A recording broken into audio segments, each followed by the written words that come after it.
پڑھانے والے وہ بھی کبھی کبھی بھول جاتے ہیں، بات سمجھ آئی کہ تو ہمارے ہاں ایک ان بیچاروں کو خوف ہوتا ہے کہ پیچھے اتنے بندے کھڑے ہیں، کئی لوگوں کے استاد بھی پیچھے کھڑے ہوتے ہیں، وہ حافظ ہوں یا نہ ہو لیکن استاد کا ایک دبدبہ ہوتا ہے، رعب ہوتا ہے، عوام کا پریشر ہوتا ہے، بھول جانے کا پریشر ہوتا ہے،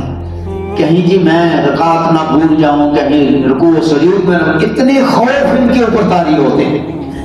تو یقیناً یہ اللہ کے خوف کے تابع ہیں سارے، اللہ تعالیٰ ان کی مغفرت اور بخشش ضرور فرمائے گا، اور ان سے رعایت کرنی ہے اور ان کی خدمت کرنی ہے۔ اب خدمت تو آپ کرتے ہیں ہر سال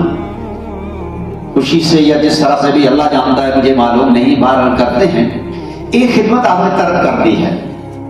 اور وہ خدمت کیا ہے؟ رمضان میں یہ شروع میں جب شروع کیا تھا نا ہم نے، تو حفاظ کرام کی اہل محلہ بڑی خدمت کرتے تھے،